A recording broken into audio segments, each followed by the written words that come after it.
हे माँ, हे माँ, हे माँ, हे माँ, हे माँ, हे माँ। बोलो माँ, हे माँ, बोलो माँ, हे माँ, बोलो माँ, हे माँ, बोलो माँ, हे माँ। आनंदमयी चैतन्यमयी सत्यमयी हे माँ, आनंदमयी चैतन्यमयी सत्यमयी हे माँ। आनंदमयी चैतन्यमयी सत्यमयी हे माँ, आनंदमयी चैतन्यमयी सत्यमयी हे माँ। ब्रह्ममयी हे माँ, ब्रह्ममयी हे माँ। दयामयी हे माँ, दयामयी हे माँ। कृपामयी हे माँ, कृपामयी हे माँ।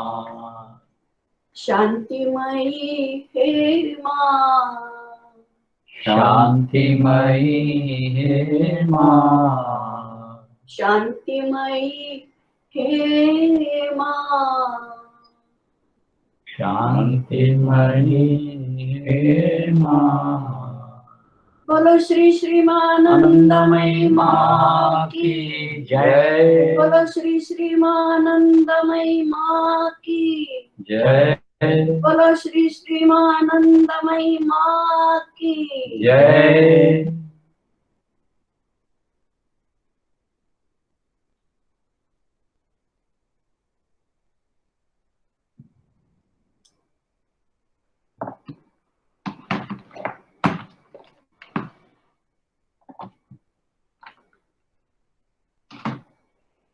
अभी शुरू में हमारे माँ के एक भक्त अमरीश जी ठक्कर, इन्होंने सूचित किया मातृकथा ज्यादा अच्छी लगती है। असल में माँ की वाणी से माँ की कथा कुछ अलग नहीं है। जैसे जैसे इस वाणी का गुणार्थ हम देखते जाएंगे ना, अगर साथ ही साथ मातृकथा में वर्णित माँ का लीला चरित्र उसका भी अध्ययन करेंगे तो पता चलता है माँ की लीला, माँ का चरित्र माँ के वाणी से कुछ अलग नहीं है, एक ही है। क्योंकि लीला चरित्र जो है ये मन के जो भाव भक्तों के अर्थात व्यक्त करने हैं उसी का एक साधन है, वो लीला है।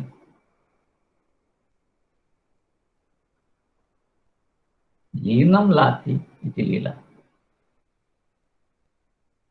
अंतःकरण में जो निवास करके है, गूढ़ है, छिपा है, उसे खींच कर बाहर लाएगी, वो लीला है। माँ की वाणी उससे क्या अलग है? तुम्हारे अंतरंग में छिप कर जो बैठा है जिसे तुम समझते हो कि ये बड़ा गूढ़ है, गहन है। उपनिषद हो, गीता हो, वेद हो, महापुरुषों के अन्य ग्रंथ हो, व अभंगवाणी हो, कुछ भी लेंगे तो हम ऐसा ही कहते हैं कि हमारे समझ के परे है। लेकिन इस समझ के परे जो है, ऐसा लगता है हमें, असल में समझ के परे नहीं है। वाणी जो है ना माँ की, ये ठीक ढंग से अगर पढ़ेंगे ना हम, इसमें से जो जो सिद्धांत है उनको सिद्धांत रूप से हम देख रहे ही है, उसका विश्लेषण जितना हो सके कर ही रहे हैं।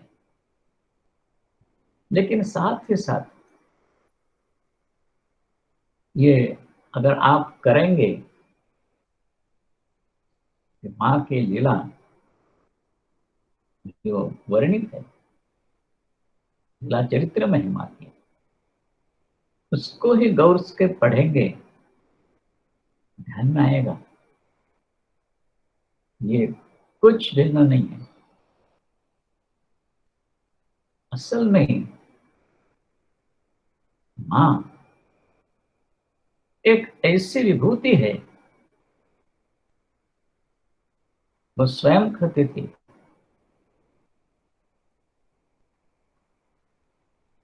हवा, ये शरीर ऐसा है कि जो दुनिया की किसी भी दो वस्तुओं में समन्वय कर सकती है। माँ के शब्द है, दुनिया की किसी भी दो वस्तु में समन्वय कर सकती है। तो माँ की वाणी और माँ का चरित्र, इसमें 100% मेल है। हमारे महाराष्ट्र के प्रसिद्ध संत तुकाराम महाराज, उन्होंने एक अत्यंत अप्रतिम अभंग में ये बात बताई है। तो कहते हैं, संत का लक्षण क्या है, महापुरुष का क्या लक्षण है, हम तो समझ नहीं सकते। कोई प्रणाम कर रहा है इस व्यक्ति को, हम भी प्रणाम करते हैं, लेकिन हम ध्यान में ले, हमारे समझ में आ जाएगा, ऐसा कुछ लक्षण है क्या सत्पुरुष का, साधु का? उसके बाल इस प्रकार रहते हैं, उसका बर्ताव इस प्रकार रहता है, कुछ है ऐसा, इस प्रकार के माला पहनता है, इस प्रकार के तिलक लगाता है, कोई ना कोई लक्षण हम जैसा समझेंगे वैसा दो ना हमें। तुकाराम महाराज जी ने बड़ा अद्भुत रीति से लक्षण दिया है। कहते हैं, बोले तैसा चाले त्याची वंदावी पावले। जो मुंह से जो बात कहता है ना, उसी के अनुसार ही उसका वर्तन होता है, बस वही महात्मा है। इसलिए मैं आपसे ये दावे के साथ कह सकता हूं, माँ की वाणी माँ के लीला चरित्र से भिन्न नहीं है। आप कहते हैं तो मातृकथा में वो भी अगर आप ठीक ढंग से पढ़ेंगे तो ध्यान में आ जाएगा कि अनेक जगह माँ की वाणी उद्धृत हुई है, स्वयं माँ ने ऐसा कहा है। तो मातृकथा माँ के वाणी से भिन्न नहीं है। हमारे इस बात को ध्यान में रखते हुए हम अभी इस वांग्मयी माँ का अनुशीलन करते हैं। वांग्मयी माँ, ये शब्द भी वैसे ही है, वाक वाणी शब्द, मय, ये मय प्रत्यय है, ओतप्रोत भरा हुआ जाते नहीं है, जैसे जलमय कहते हैं, सब जलमय हो गया, जल से ओतप्रोत भर गया, बस ऐसा ही वांग्मय, वाणी से ओतप्रोत भरा हुआ, ऐसी माँ की छवि। वांग्मयी माँ का अर्थ यही होता है, वाणी से परिपूर्ण भरी हुई माँ की छवि। तो उसमें छवि भी है माँ की, वाणी भी है। तो इसलिए मातृ कथा के संबंध में दिलचस्पी रहना, रुचि रहना, ये स्वाभाविक बात है। और किसी के उदाहरण क्यों, मैं अपना उदाहरण देता हूँ। मातृ कथा जो अंतरंग में जो लीला विलास उत्पन्न करती है, उतना माँ की वाणी उस लीला विलास से थोड़ी कम है। तो यहाँ माँ एक बात कर रही है,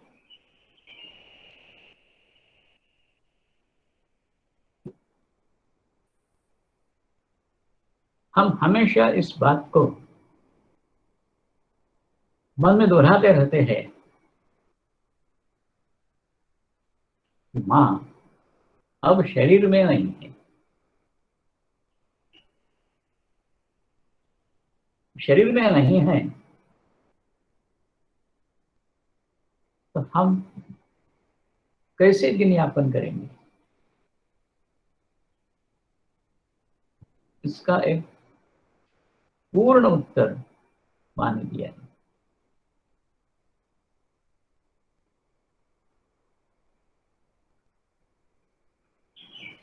माँ कहती है, केवल मात्र एक बार, एक बार माँ कहती है, बार बार नहीं।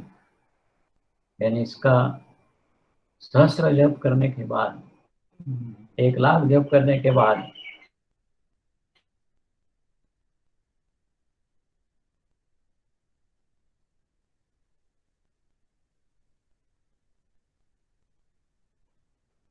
विश्वास और श्रद्धा से,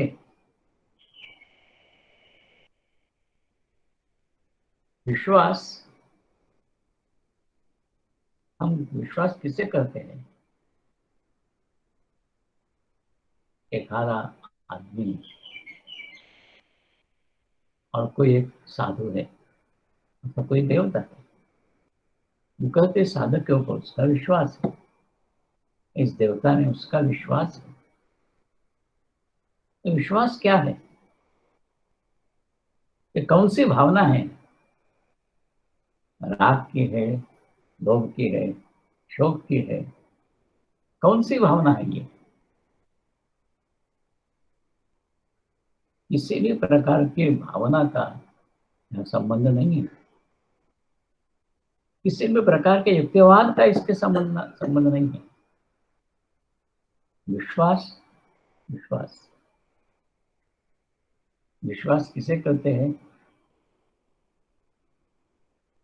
एक बड़ी अद्भुत बात है, हमारे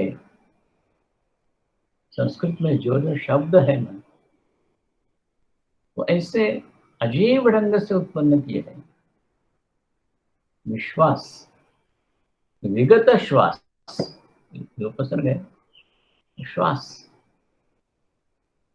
श्वास जीवित रहने के साथ उसका संबंध है।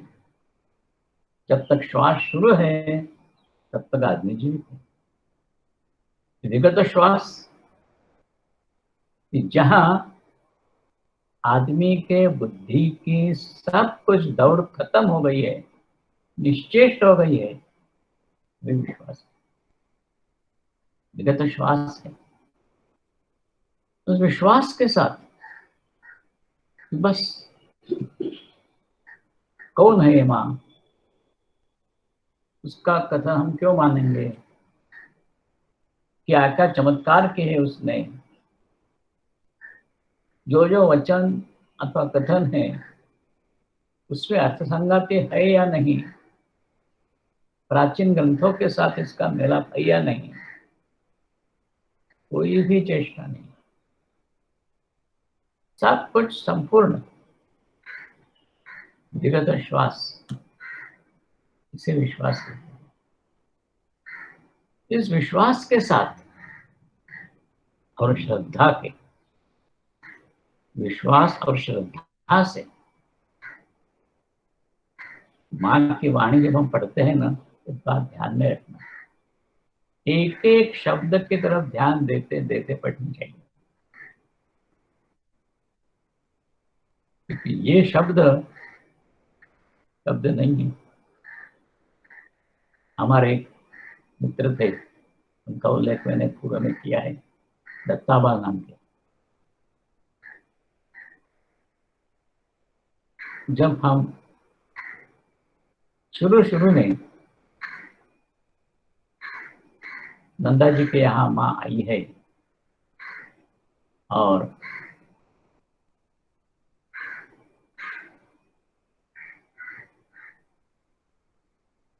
दर्शन के लिए तो हम तड़प रहे हैं, वो सब प्रसंग मैंने आपसे सुनाया है। दर्शन हो गया, उसके बाद और कई दर्शन हुए माँ के, और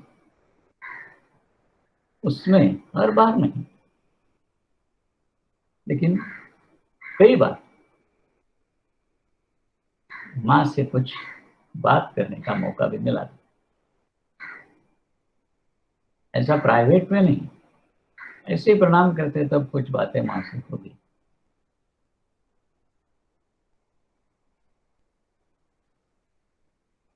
उस समय माँ ने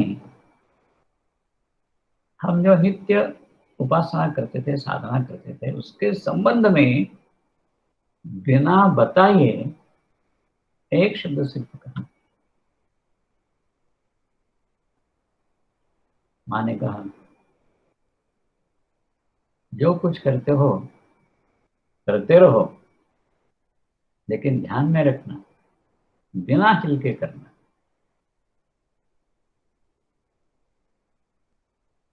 मन में क्षण भर विचार ऐसा आया, एक तो माँ के प्रति अत्यंत उच्च धारणा मन में उत्पन्न हो ही गई थी, फिर भी ऐसे कुछ प्रसंग है कि जब मन में क्षण भर क्यों ना आता था, ये सुनने के बाद आया, बिना ही के करना, इतनी ही सोचना, इतना मामूली क्यों। हम तो ये सब करते हैं, ये प्रक्रियाएं हमें ज्ञात है, तो उनके संबंध में कुछ कहने भी बगैर माँ सिर्फ इतना ही करती हूँ, और वो भी बिना पूछे, उन्हें पूछा नहीं था। माँ ने कहा, बिना हिल के करो। हम जब पंडाल से बाहर आए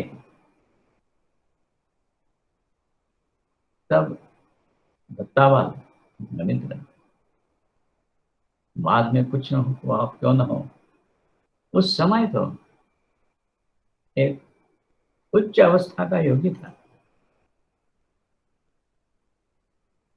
और मेरी तरफ देख के उसने जान लिया कि मेरे मन में कुछ खलबली मच गई थी। तब मेरे कंधे पे हाथ रखकर उसने कहा, देखो Ashok,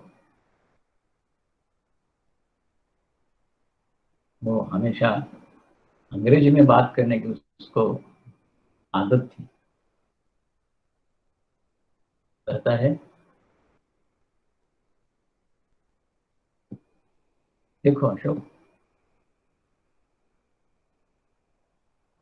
don't feel that these are very simple and ordinary words.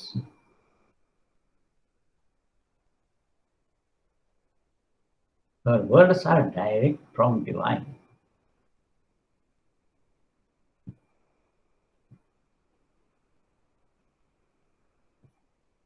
मैंने सोचा ठीक ही होगा, लेकिन बिना हिल के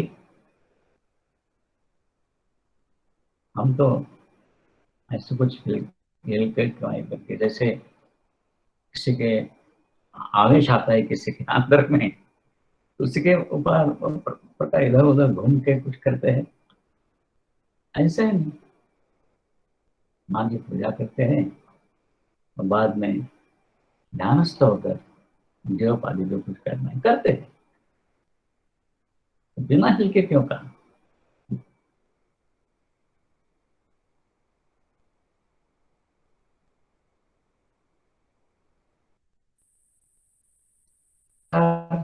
और हमारी भी श्रद्धा साक्षात भगवती के शब्द है।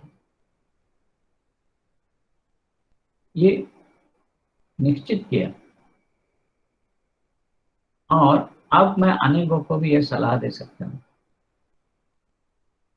लोग कहते हैं कि हम बिल्कुल स्थिर होकर पूजा पाठ जपाली करते हैं, सिर्फ बैठना तो छोड़ो, एक बार लेट जाओ छत के ऊपर, आकाश में जो तारे हैं उनकी तरफ देखो, हमें तो हिलने का कोई सवाल ही नहीं है, शरीर पड़ा है ऐसा। तो ऊपर में हमारी दृष्टि जो है, आंख भी हम हिलाते नहीं है, फिर भी ध्यान में आता है थोड़ी देर में तो तारे ऐसे ऐसे ऐसे ऐसे हो रहे हैं। इसका मतलब है दृष्टि में भी हलचल शुरू है। आप प्रयोग करके देखिए, तब माँ के इस घर का वर्ब ध्यान में आया। कैसे करना, क्या करना, सवाल ही नहीं। माँ जिसको जब एक बात कहेंगे बिना हिल के करना, बस।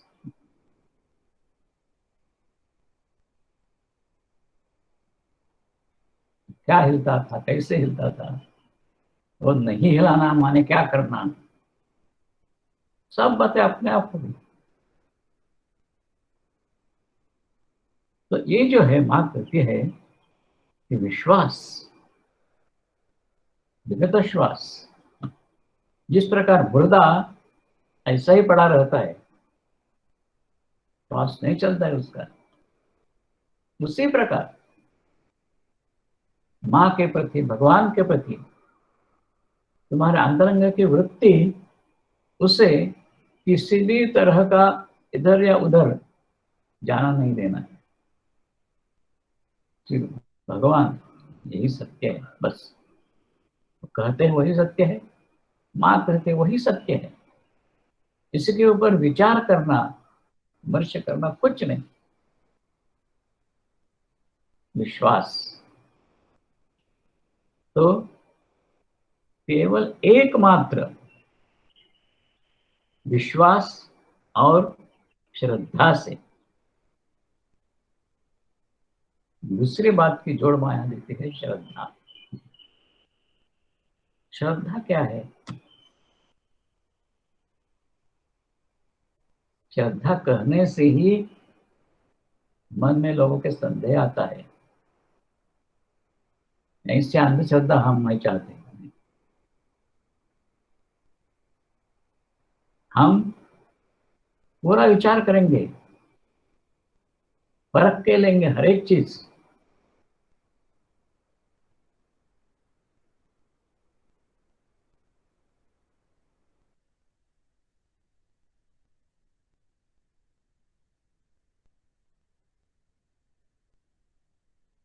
में लेते ही नहीं। श्रद्धा शब्द जो है उसमें श्रत शब्द एक है और धा दूसरा है, दोनों के संयोग से श्रद्धा शब्द बनता है। श्रत माने सत्य, पूर्ण सत्य। श्रत का अर्थ होता है पूर्ण सत्य, और धा धारणा के अर्थ में धा उपपद है, ये क्रियापद है। तो श्रद्धा माने जो कुछ कहा है वो वही सत्य है, ऐसी थोड़ा धारणा ये श्रद्धा है। विश्वास और श्रद्धा के साथ माने किसी भी प्रकार की चिंता चर्चा कुछ भी करके बिना विश्वास विगत विश्वास, और अगर सत्य है तो ये ही सत्य है, इसके बदले नितांत मन की धारणा, ये श्रद्धा है। मां कहती है केवल मात्र एक बार, कोई 2-4 साल का अनुष्ठान नहीं बताती है, इतने करोड़ जप करो, नहीं, कुछ नहीं कहती ऐसा। हमारे जैसे माँ जानती है ना, क्या करेंगे ये लोग। अगर 1 साल वाला भी उनको कुछ अनुष्ठान बताएंगे तो उसमें 1000 गलतियां हो जाएंगी। तो केवल मात्र एक बार विश्वास और श्रद्धा से क्या करना है, प्राण भरकर, प्राण भरकर। ये प्राण क्या है? प्राण तो हम सब जानते हैं, हर एक के पास प्राण है। जो प्राण नहीं रहता है तब उसे हम हमारे साथ नहीं रखते। जैसे जैसे अपने धर्म की विधि उसी प्रकार उसका निकाल कर देते हैं। तो विश्वास और श्रद्धा के साथ प्राण भरकर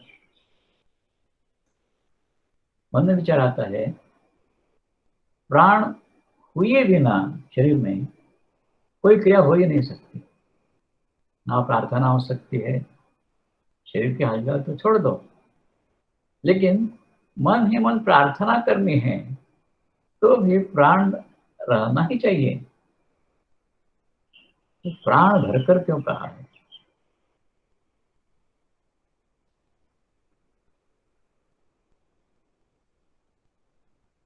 ये प्राण शरीर में जो पंच प्राण हैं उन्हीं को उपलक्षित करके यहाँ प्राण शब्द का उपयोग नहीं है। जैसे कभी कभी हम कहते हैं ना, जी भर आनंद हो गया, उसे देखकर जी भर के आनंद हो गया। ये जी भर के क्या है? ये माने प्राण, प्राण भरकर। तो ये प्राण भरकर क्या है ये हम जानते हैं, हमारे उपयोग में ये शब्द बार बार आता है। मैं जी भर के किया, तो प्राण तन अनिते क्रियापद है, इसका अर्थ होता है श्वासोच्छ्वास करना। पर उपसर्ग है, पर उपसर्ग के कई अर्थ हो जाते हैं। प्रकृष्ट है, प्रकट है, प्रगत है, अनेक अर्थ है। लेकिन ये जो हमारा श्वासोच्छ्वास है वो श्वासोश्वास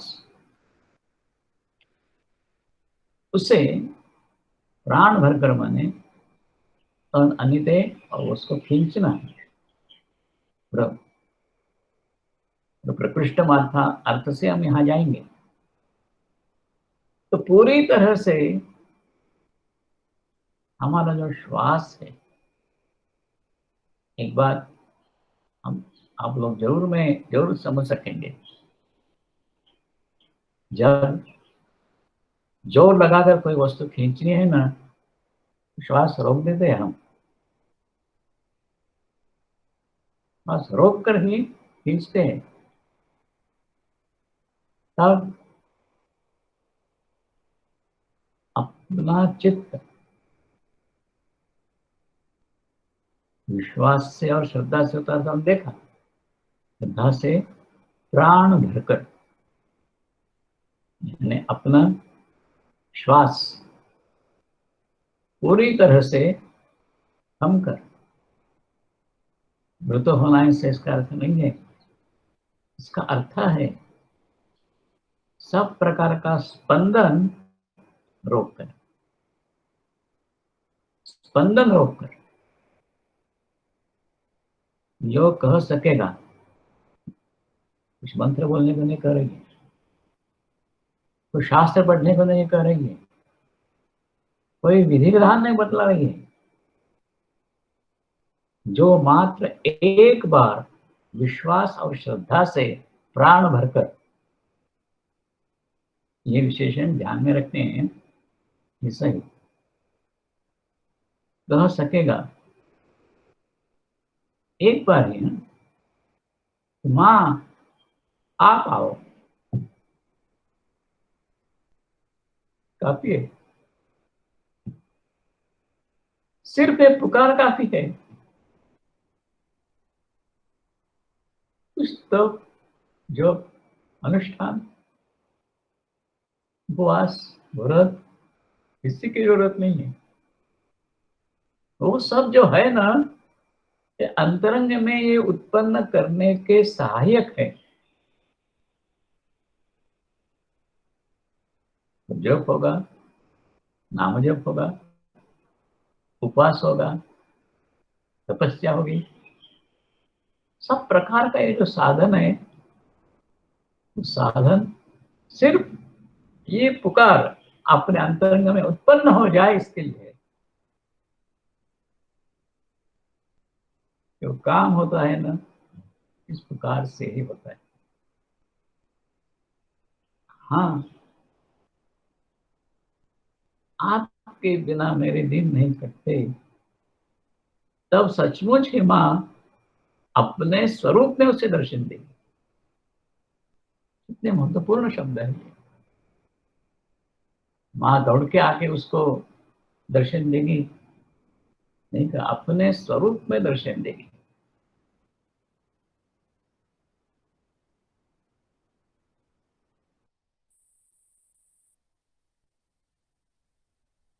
अनंत छवि है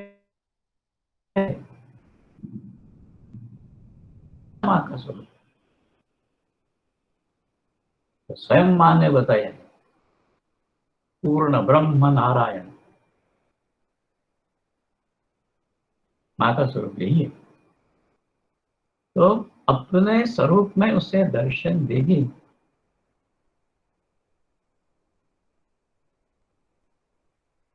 अपना ये स्वरूप जो किसी भी योगी के ध्यान में आएगा नहीं, किसी भी पंडित की मीमांसा में आएगा नहीं, अथवा किसी भी मित्र सुहृद शत्रु किसी के भी ध्यान में ये आएगा नहीं।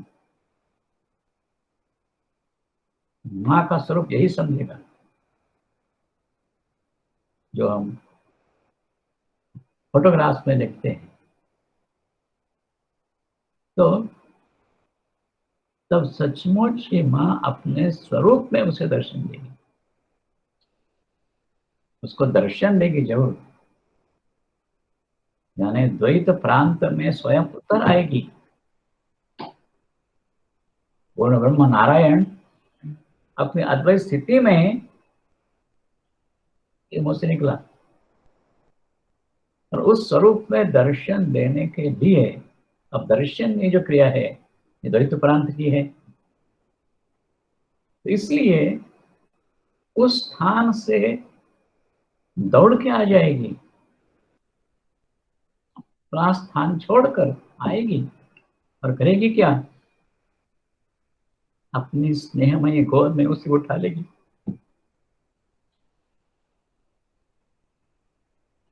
द्वैत भूमि में आकर द्वैत भाव की सब लीलाएं शुरू, माँ और उसका बेटा।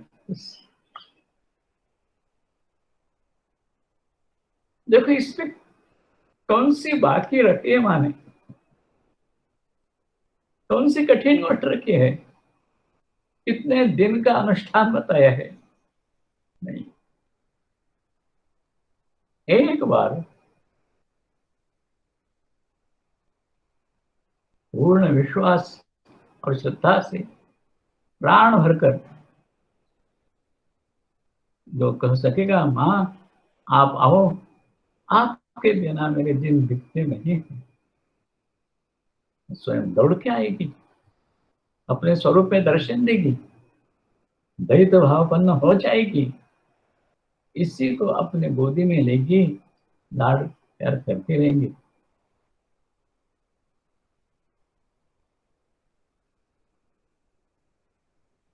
क्षण भर के लिए उनको कोई रहस्यमय आश्रय मत समझना।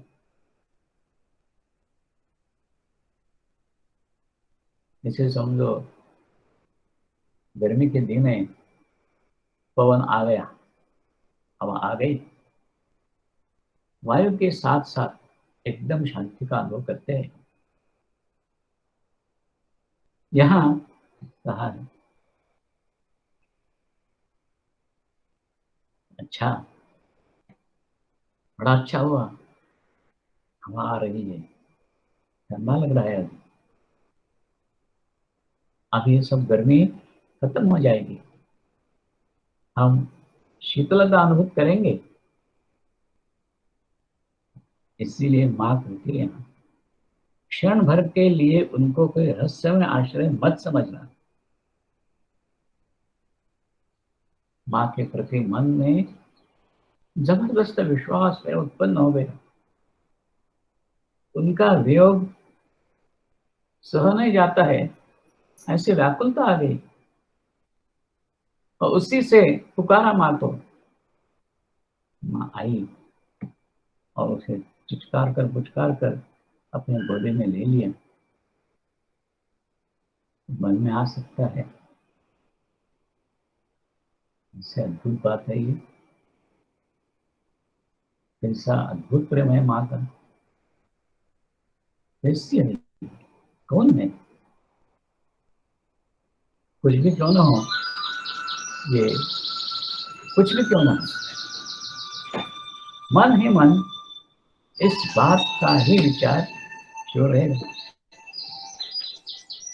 अत्यंत शांति से आराम से माँ के गोदी में निश्चिंत रहना, यही बालक का काम है। लेकिन उसके बदले कुछ अलग शुरू हो जाता है, फिर विचार शुरू हो जाता है और मन ही मन कहते हैं कि कैसे भी क्यों ना हो, कैसे भी क्यों ना हो, मुझे अपना लिया है माँ, इसे में ही आनंद, इसे में ही खुशी। माँ कहती है ये भी नहीं होना चाहिए।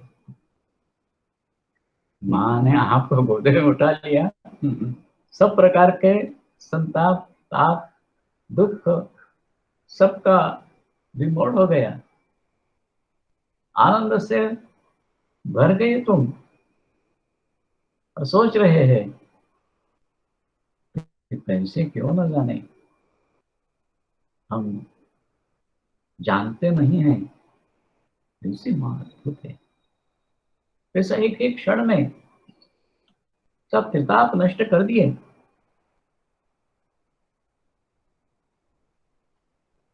इसलिए मां सावध करती है, क्षण भर के लिए उनको कोई रहस्यमय आश्रय मत समझना। आश्रय मिला है, उन्होंने दिया है, लेकिन वो कैसे क्यों हम जानते नहीं, रहस्यमय है वो, ऐसा नहीं समझना। याद रखना, ये सर्वक्षण प्राण शक्ति की तरह तुम्हारे अत्यंत निकट विद्यमान है। एक एक शब्द देख ले आप इसका। वे सर्वक्षण, सर्वक्षण का अर्थ ही होता है कि संपूर्ण काल में, क्षण काल का न्यूनतम परिमाण है, सबसे छोटा परिमाण क्षण है। तो एक क्षण, दो क्षण, तीन क्षण, ऐसा ऐसी गिनती ही नहीं। सर्वक्षण क्या करते हैं वो, प्राण शक्ति की तरह तुम्हारे अत्यंत निकट विद्यमान है। प्राण शक्ति की तरह,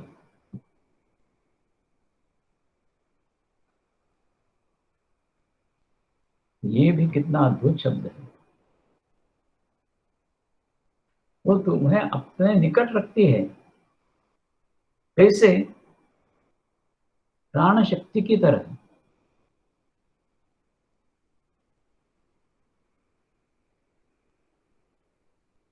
तुम्हारे अत्यंत निकट विद्यमान,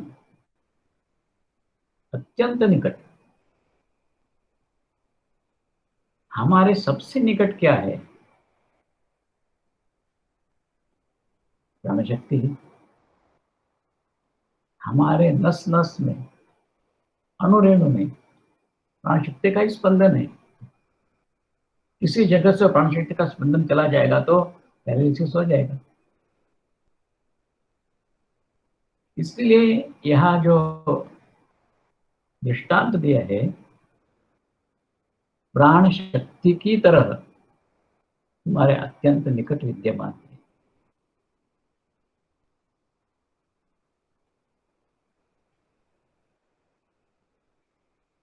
देखो,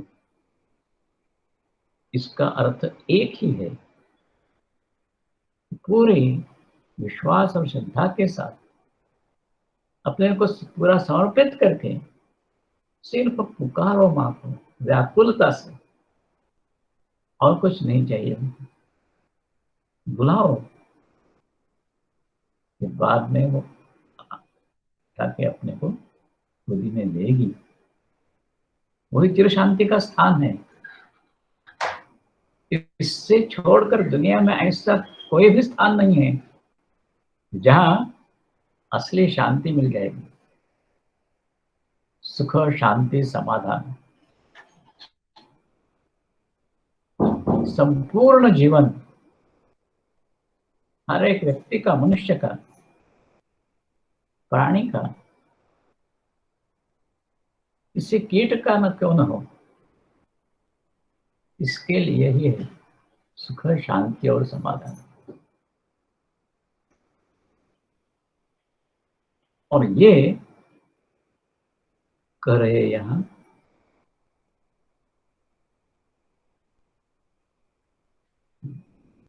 प्राण शक्ति की तरह तुम्हारे अत्यंत निकट विद्यमान है। प्रतिक्षण साथ छोड़ते नहीं, तुम्हारे निकट विद्यमान है ही। प्राण शक्ति की तरह। प्राण शक्ति क्या है? प्राण हम जानते हैं, प्राण शक्ति क्या है? इसलिए मैं हमेशा ये कहता हूं, हम समझते हैं माँ की बातें जैसे वो करती है उटपटांग बातें, कि दुनिया का कोई भी विद्वान ऐसा नहीं है कि इस प्रकार के शब्दों का उपयोग कर सकेगा। पूरी तरह से अर्थ से ओतप्रोत, और फालतू शब्द कुछ भी नहीं उसमें। और एक शब्द नापा हुआ, तोला हुआ।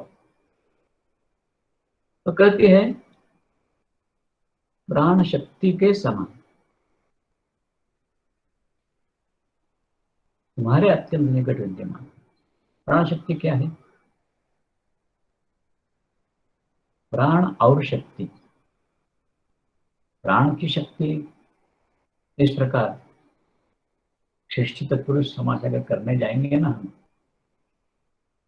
प्राण की शक्ति ऐसा नहीं हो सकता, क्योंकि प्राण ये ही स्वतंत्र रीति से ऐसा है जो किसी भी अचेतन में चैतन्य निर्माण कर सकता है। तो प्राण की शक्ति ऐसा हो नहीं सकता। जैसे हम कभी कभी कहते हैं ना, पीला पीताम्बर, तो पीताम्बर कहे तो पीला ही होगा ना। वैसे ये तुम्हें प्राण शक्ति की तरह, प्राण और शक्ति ऐसे इसका विग्रह नहीं है। तब प्राण और शक्ति भी नहीं, प्राण की शक्ति भी ऐसा ही नहीं।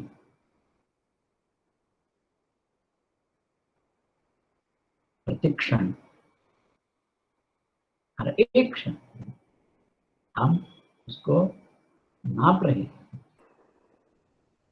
प्रतिक्षण वो हमारा साथ छोड़ती नहीं है। अगर छोड़ेगी तो बस सब कुछ छूट गया उस समय। और सदा,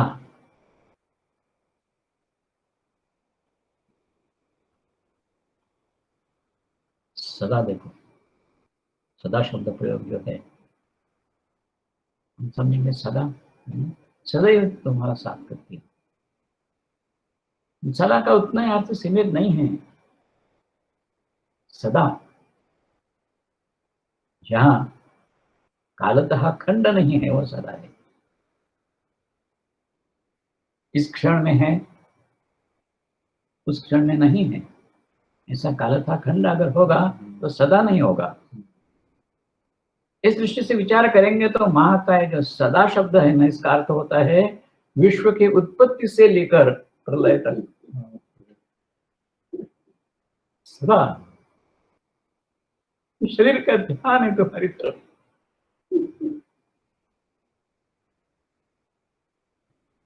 क्योंकि हम जानते नहीं हैं हमें किसने उत्पन्न किया है।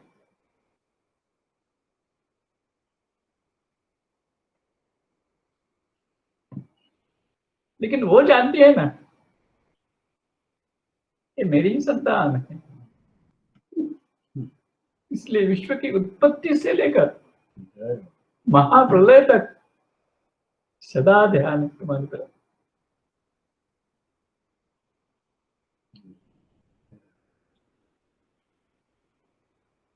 एक लक्ष्य तुम लोगों के ऊपर सदा जागृत है। वैसे लक्ष्य में क्या, लेकिन अगर लक्ष्य है तो हमारे ध्यान में क्यों नहीं आता? हम इधर उधर देखते नहीं। माँ के पास बैठेंगे तो भी ध्यान में आता है ऐसा कि वो उधर कहीं देख रही है, हमारी तरफ देखती नहीं। तो सदा तुम्हारी तरफ ध्यान है कैसे? माँ का कितना अद्भुत जवाब है, मैं तो सब समय तुम लोगों के साथ साथ ही हूं। तुम लोग देखना नहीं चाहते तो मैं क्या करूं?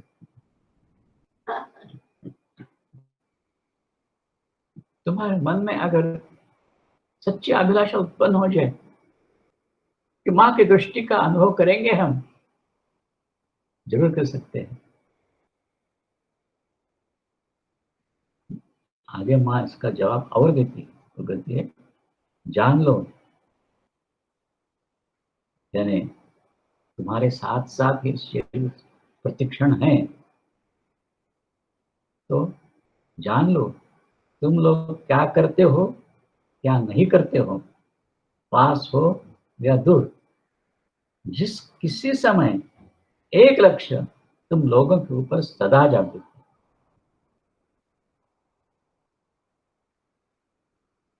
इतनी अद्भुत बातें भरी है इसमें।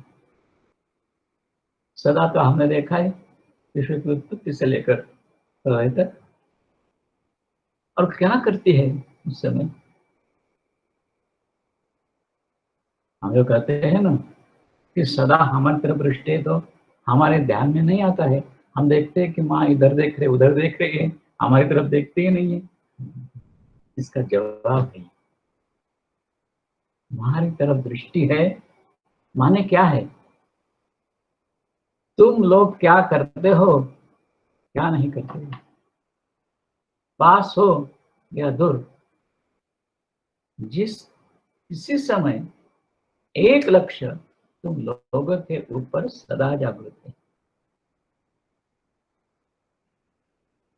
इन सब शब्दों का अर्थ गौर से ध्यान में रखना चाहिए। तुम क्या करते हो, देखो हम तो ऐसे ही समझेंगे ना, ये इधर खेल रहा है, ये ऑफिस गया है, कुछ दोस्तों के साथ बातचीत हो रही है, चित्रपट देखने गया है, ऐसा कुछ ना कुछ क्या करते हो।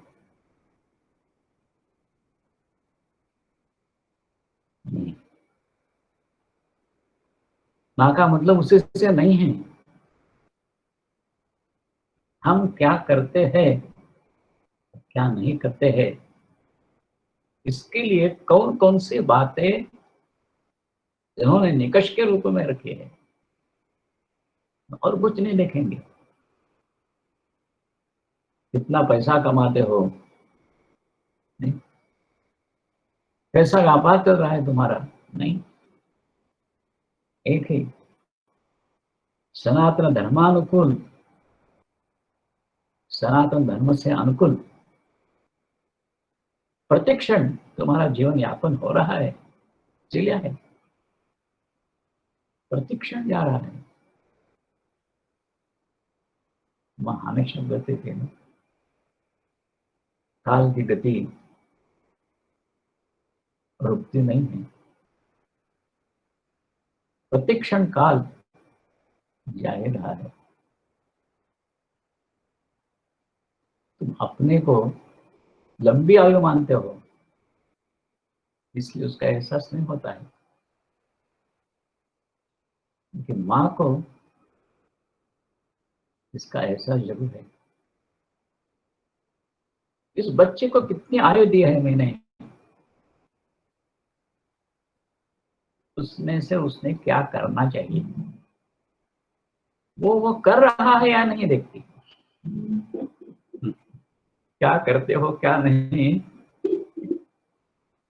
इसका मतलब ये है, जैसे सनातन धर्म के अनुकूल संध्या वंदन आदि, पूजा पाठ, ग्रंथ पाठ आदि करते हो या नहीं, माता पिता के तथा बुजुर्गों की सेवा आदि करते हैं या नहीं।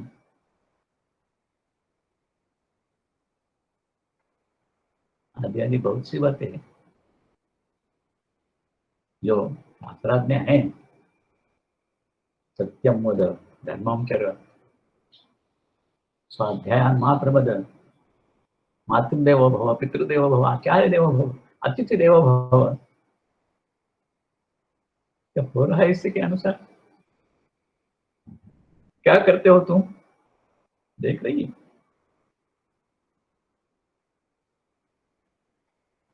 बाकी की बातें तो छोड़ो,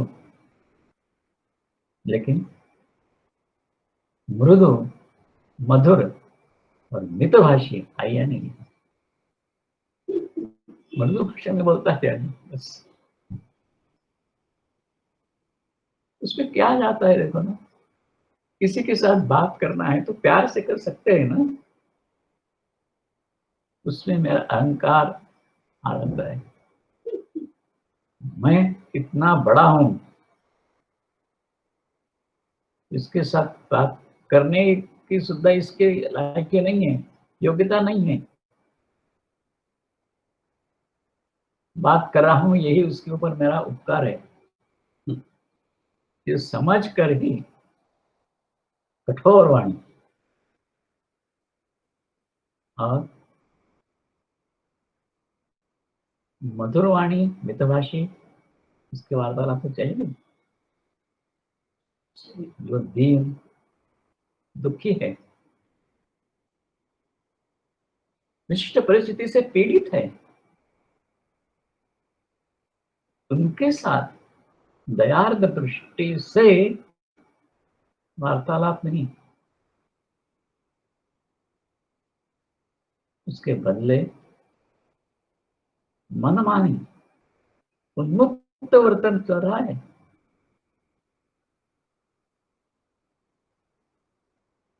वो भी निर्भयता से, मानो हमें कोई पूछने वाला नहीं है, हम इतने बड़े हैं, कौन पूछेगा हमें, कुछ भी कर सकते हैं।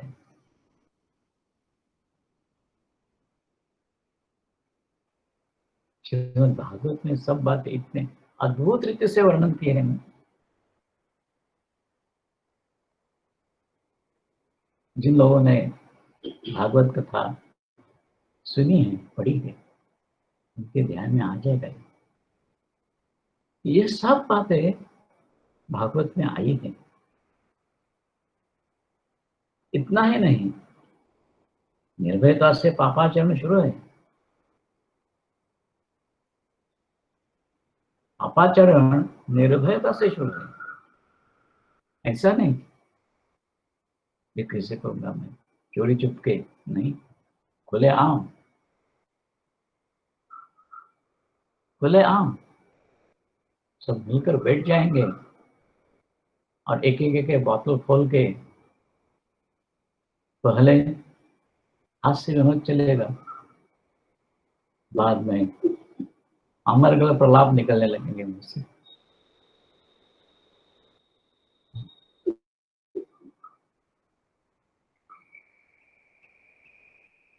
खाना पीना किसी भी प्रकार का कुछ भी विधि निषेध नहीं,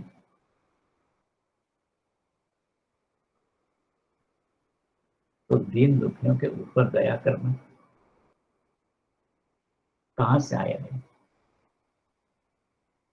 मेरे मैं यहां से निकला हूं, 1 रुपया देने के लिए भी अब मेरे पास नहीं है उसको।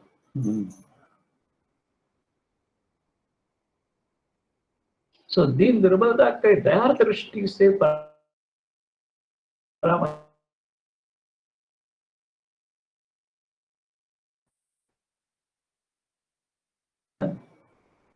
निर्धरण, खान पान में शुचिता का अभाव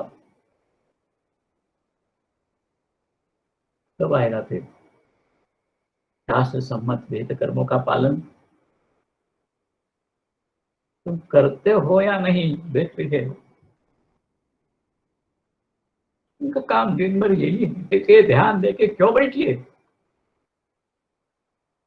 ये तुम करते हो या नहीं करते हो, ये दिखते। कहते हैं पास हो या दूर,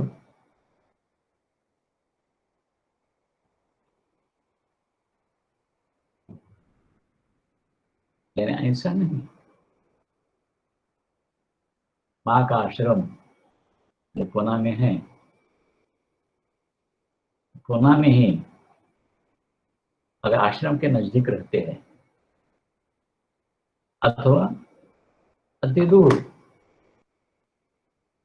इधर दक्षिण में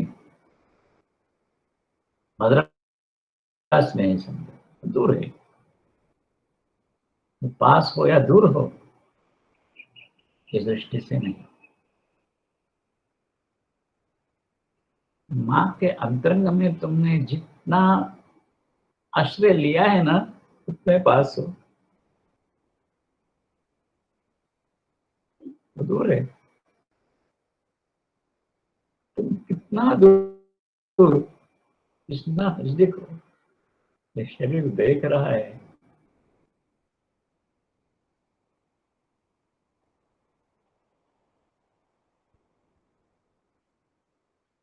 ये सब रहकर जिस किसी समय,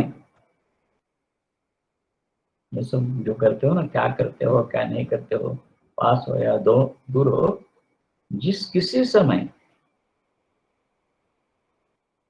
ये भी, जहाँ विश्व की उत्पत्ति हो गई, स्थिति प्रलय तक, एक लक्ष्य तुम लोगों के ऊपर सदा जागृत है। एक लक्ष्य, इसका मतलब ये नहीं है कि इनके अनेक लक्ष्य है, इधर भी है उधर भी, उधर भी है उधर भी है उधर भी है, उसमें से एक लक्ष्य तुम्हारे ऊपर ही नहीं। तो फिर ये एक लक्ष्य तुम लोगों के ऊपर सदा जागृत है। लक्ष्य लक्ष्य थी क्रियापद,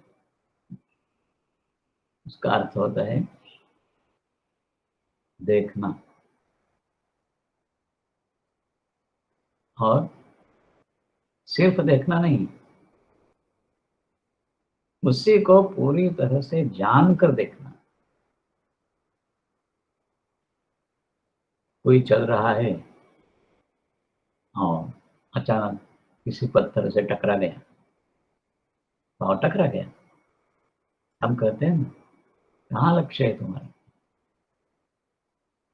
चलते ही है, देखते भी है इसको, फिर भी उसका ख्याल ही नहीं है। एक लक्ष्य का अर्थ यही है कि तुम जहां जहां गलती करने की गुंजाइश है, उस समय हाथ पकड़कर तुमको खींचना है।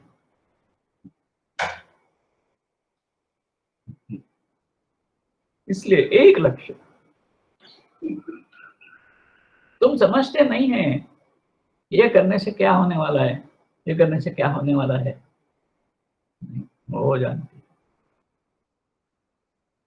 रामकृष्ण ब्रह्म जी के वचन जो है ना, माँ के वाणी से मुश्किल बहुत से मिलते हैं।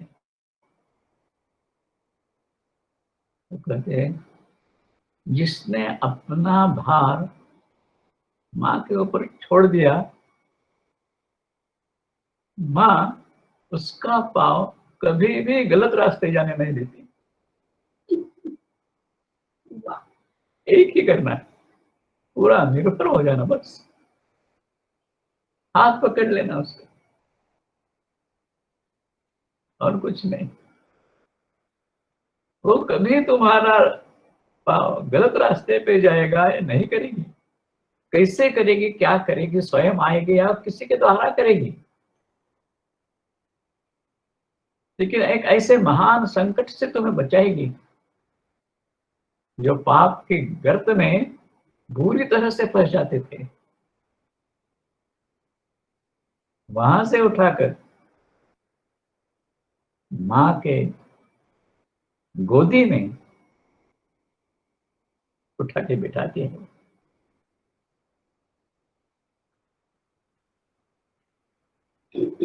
एक लक्ष्य, और सदैव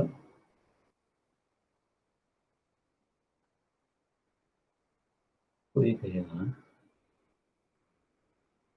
माँ के बच्चे, तुम कहते हो विश्व की उत्पत्ति से लेकर ये संहार तक, प्रलय तक, कितने असंख्य होंगे, तो फिर एक लक्ष्य कैसा हो सकता है? ऐसा ऐसा तो होना चाहिए, इधर देखा इधर इधर देखा, नहीं होना चाहिए। लेकिन माँ शास्त्र की बात कभी टालती नहीं। देखो शास्त्र में भगवान के विराट स्वरूप का जो वर्णन है उसमें लिखा है सहस्राक्ष सहस्रपाद। सहस्राक्ष हजारों आंखें है उसकी, हमें समझने के लिए हजारों आंखें। लेकिन देखो मुझे भगवान ने दो आंख दी है, एक समझो मैंने बंद कर लिया, तो एक आंख तो है, तो एक आंख है फिर भी कितनी वस्तुएं मैं दे सकता हूँ। एक आंख है तो कितनी वस्तुएं देख सकता हूँ। तो सब वस्तुएं, हजारों वस्तुएं देखने के लिए हजारों नेत्रों की जरूरत नहीं है। ये एक विशिष्ट योगिक क्रिया है जो जानकार है उसे जान सकते हैं। माँ ने एक बार एक को कहा था, ऐसे पर चर्चा हो रही है, वृत्तपत्र में एक बात आई थी कि रशिया में कोई आदमी अंगुली घुमाकर पढ़ सकता है, आंख से देखने की जरूरत नहीं, वो अंगुली घुमाकर ही देख सकता है। वो देख रही बात है उसकी, वृत्तपत्र में आई हुई बात है।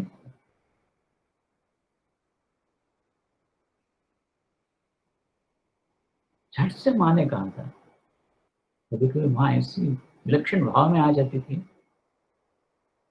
कहती है बस इतना ही। अरे क्या,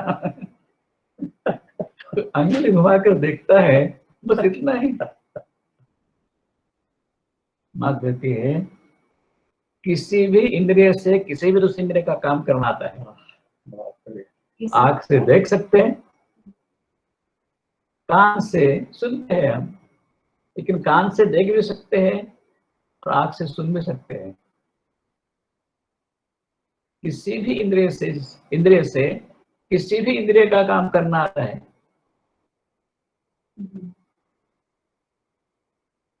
ये जो उद्गार है माँ के, ये गलत नहीं है, लेकिन इसके लिए विशिष्ट दृष्टि से योग का कुछ अभ्यास होना चाहिए, तब जाके कौन सी क्रिया से क्या क्या होता है ये दृष्टि में आता है। लेकिन बात सत्य है ये, तुम सब लोग क्या करते हो क्या नहीं, इसके ऊपर ध्यान देकर नजर रखता है शरीर।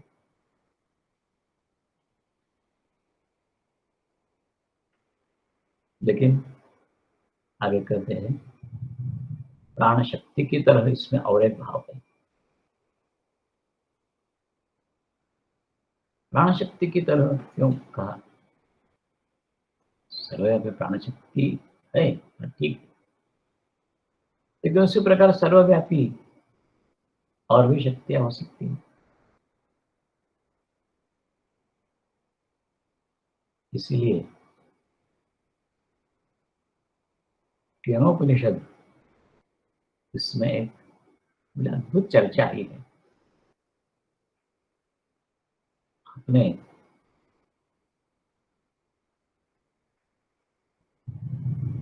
कभी केनोपनिषद पढ़ा हो, यदि नहीं पढ़ा हो तो आप जरूर पढ़ लेना। इसका ट्रांसलेशन हिंदी में अंग्रेजी में उपलब्ध है। इसके ऊपर शंकराचार्य जी की तो कमेंट्री है ही, उस कमेंट्री का भी ट्रांसलेशन है, और स्वामी चिन्मयानंद जी ने इसी के ऊपर अद्भुत भाष्य किया है। जरूर इसको आप लोग पढ़ लीजिए। ये अपने पूर्वजों के बड़े अद्भुत धरोहर है, हमें मालूम ही नहीं है, इतना करने से कुछ पता नहीं चलेगा। ऐसा कर नहीं सकते हो ना। हमारे पिताजी ने कहाँ कहाँ फिक्स डिपॉजिट रखे हैं पता ही नहीं हमको।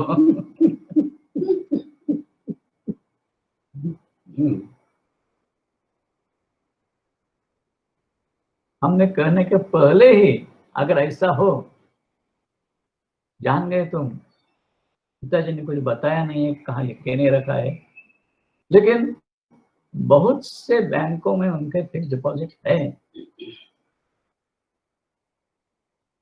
कितनी कोशिश करेंगे जानने के लिए, समझने के लिए। और ये इतनी बड़ी धरोहर हमारे पास दी है, उपनिषद है, वेद है, पुराण है, ऐसी अद्भुत धरोहर है हमारे पास। इसमें से एक भी तुम्हारे पूरे आयुष्य का काम कर सकता है।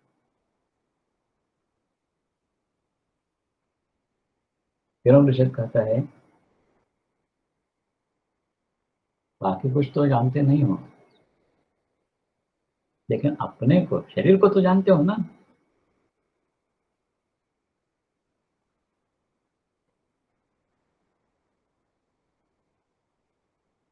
तुम्हें वाचा है तो जानते हो, प्राण शक्ति तुम्हारे पास है, देख समझते हो। मन भी तुम्हारे पास है, जानते हो। नेत्र है तुम्हें, उससे देख सकते हो, ये तो मालूम है तुमको। कान है, उसी से सुन सकते हो, ये तो तुम लोग जानते ही हो ना।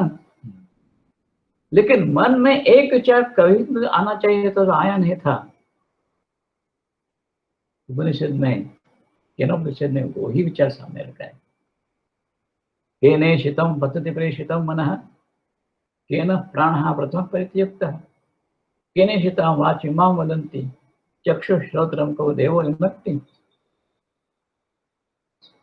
ये नेत्र जो देखते हैं ना, ये देखने की शक्ति इसमें कैसी है? मैं देख सकता हूँ, आंख से देख सकता हूँ, लेकिन ये देखने की शक्ति उसमें आई कैसी, कहाँ से? शब्द सुन सकता हूँ, बोल सकता हूँ वाचा से, ये शक्ति उसमें कहाँ से आई? के नेशिता वाची मां वदंती, चक्षुश्रोत्रम को देवो युनक्ति। तब कहते हैं श्रोत्रस्य श्रोत्रम मनसो मनोयद, वाचो वाचसो प्राणस्य प्राणः। जो कान का भी काम है, यानी कान में श्रवण की शक्ति जो देने वाला है वो श्रोत्रस्य श्रोत्रम, मनसो मनोयद, सो प्राणस्य प्राणः।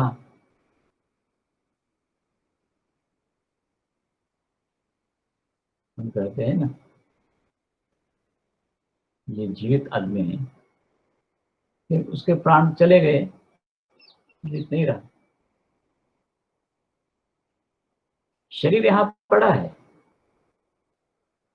आँख का, नाक, कान, सब कुछ है, सिर्फ प्राण नहीं है। तो प्राण कहाँ है, गया कहाँ?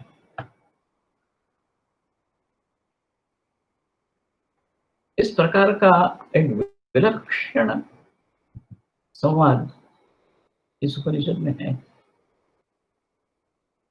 और प्राणस्य प्राणः कहता है उपनिषद कि प्राण जो है ना, उस प्राण का भी प्राण। इसका क्या मतलब होता है? प्राण का प्राण माने आंख के आंख माने क्या? ये जो आंख है उसके अंदर और कुछ ऐसा दूसरा इंद्रिय है? नहीं, ऐसा कुछ नहीं। तो फिर क्या है? श्रोत्रस्य श्रोत्रम मनसो मनोयद, वाचो वाच सो प्राणस्य प्राणः,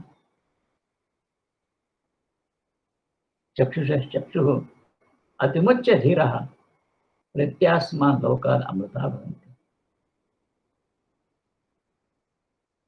तब एक एक का जवाब देना प्रारंभ कर दिया।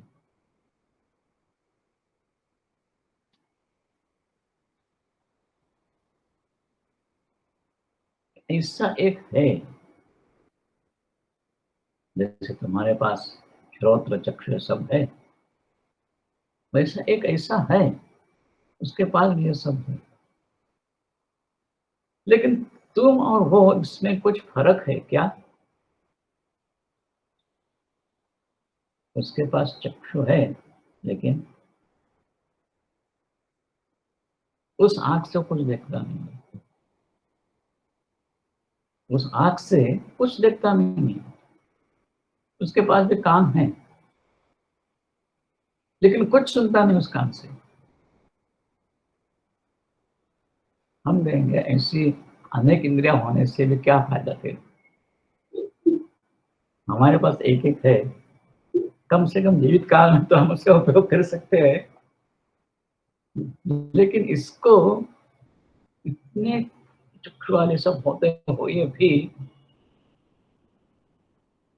यह चक्षुषा न पश्यति, नेत्र के द्वारा तो कुछ देखता नहीं है, लेकिन ये न चक्षुष पश्यति। तुम सब लोगों के नेत्र जो है वो जिसकी वजह से देखते हैं, ऐसा नेत्र इसके पास है। सो प्राणस्य प्राणः तदेव ब्रह्मत्वं विद्धि। यही परब्रह्म तत्व है, और वो ही परब्रह्म तत्व, ये सब हम देख रहे हैं।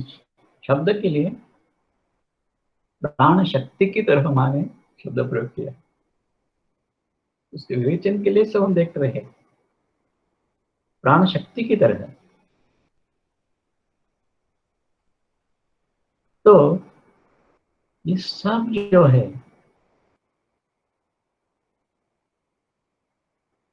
एक सौंदर्य रही नाम का एक अप्रतिम ग्रंथ है, भगवत जी की स्तुति पर है, भगवत जी का स्वरूप वर्णन भी उसमें है। सौंदर्य लही नाम है उसका। सौंदर्य सुंदरता, लेकिन उसका एक विशिष्ट गुणार्थ है। सौंदर्य सुंदर शब्द से उत्पन्न है। सुंदर का भाववाचक रूप सौंदर्य होता है। ये वस्तु सुंदर है, इसका मतलब इसका सौंदर्य इस प्रकार का है। तो सुंदर एक विशेषण है और सौंदर्य उसका भाववाचक नाम है। इसका गुणार्थ क्या है?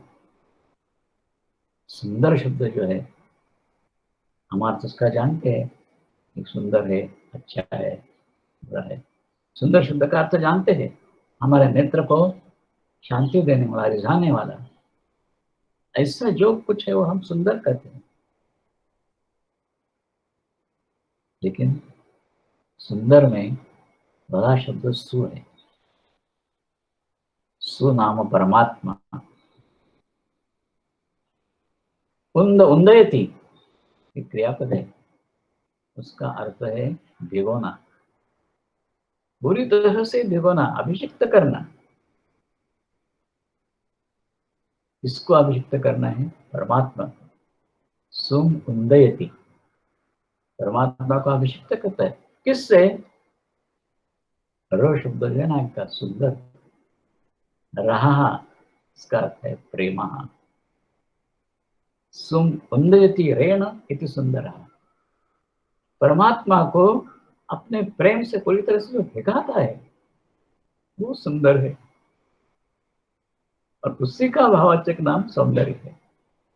और इस सौंदर्य की जो लहरियां है, जो लाटाएं हैं, सागर के लाटा आप जानते हैं,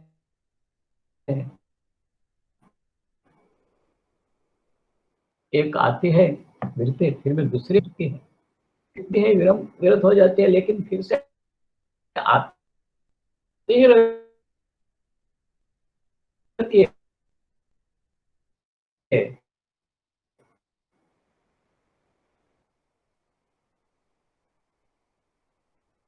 सौंदर्य शब्द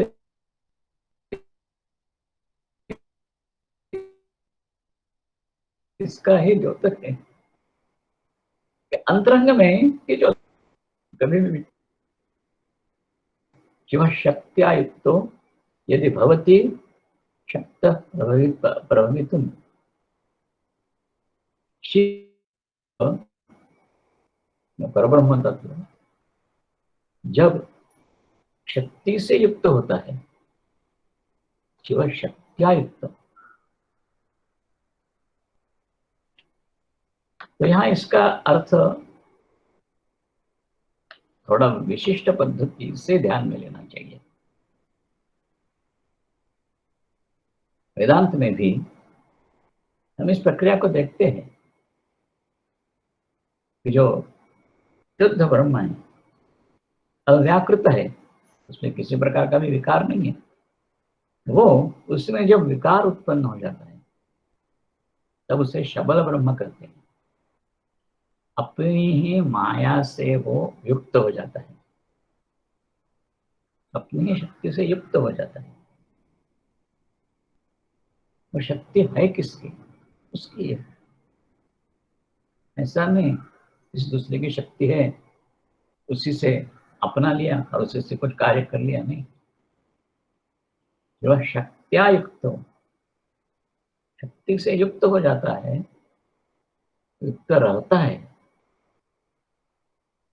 जब शक्ति से युक्त रहता है इसका मतलब ये है कि शक्ति उसकी है, उसमें ही है, लेकिन कभी कभी इस शक्ति का प्रकटीकरण हो जाता है।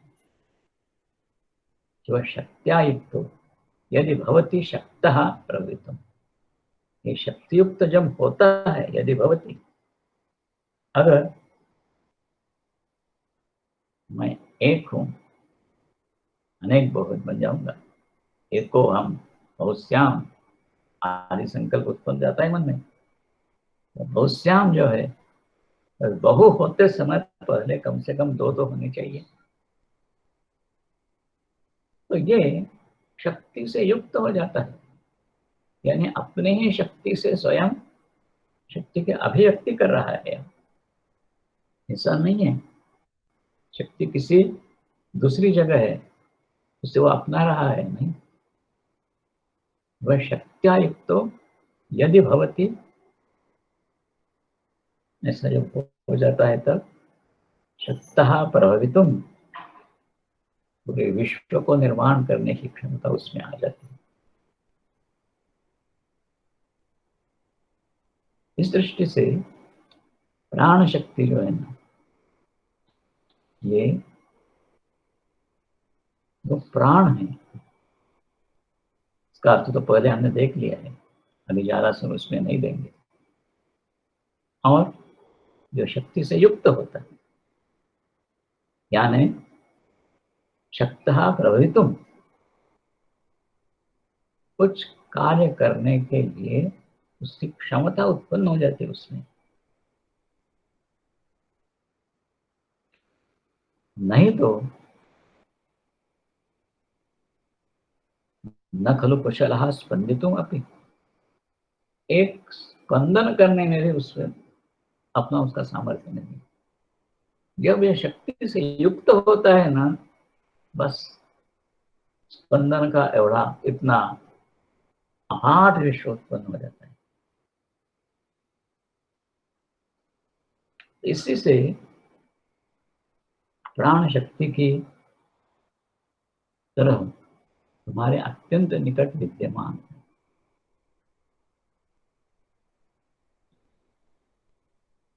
इसलिए तुमको और कुछ नहीं करना पड़ेगा। सिर्फ पुकारा ना तुमने भर कर, व्याकुलता से, माँ आ जाओ, पकड़ लो मेरा हाथ, आ जाओ, मुझे गोदी में ले लो। इतना ही करना पड़ेगा सिर्फ, और कुछ नहीं। इसलिए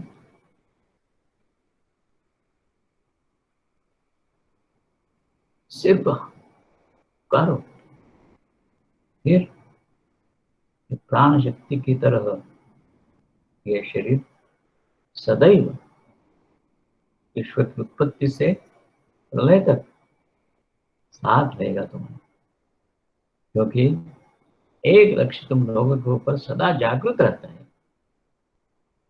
मैं दृष्टि को चुरा कर कुछ नहीं कर सकते तुम। तो रास्ते पर जा रहे हो, ठीक है, जाने दो, इतना कर वो छोड़ देगी, लेकिन ऐसा तैसा नहीं छोड़ेगी। उस रास्ते से खींच कर सही रास्ते पर वही लाती है। और अगर इस शक्ति का आश्रय ना हो तो न कुशल स्पंदितुम अपि, एक स्पंदन भी वो नहीं कर सकता है। पूरा विश्व ब्रह्मांड का निर्माण, उसकी उत्पत्ति, स्थिति, संहार, इन सब की व्यवस्था इस शक्ति के द्वारा होती है। वो कुछ उससे अलग नहीं है, उसकी ही शक्ति है। और ये जो माँ कहती है ना, इसके लिए ही एक लक्ष्य तुम लोगों के ऊपर सदा जागृत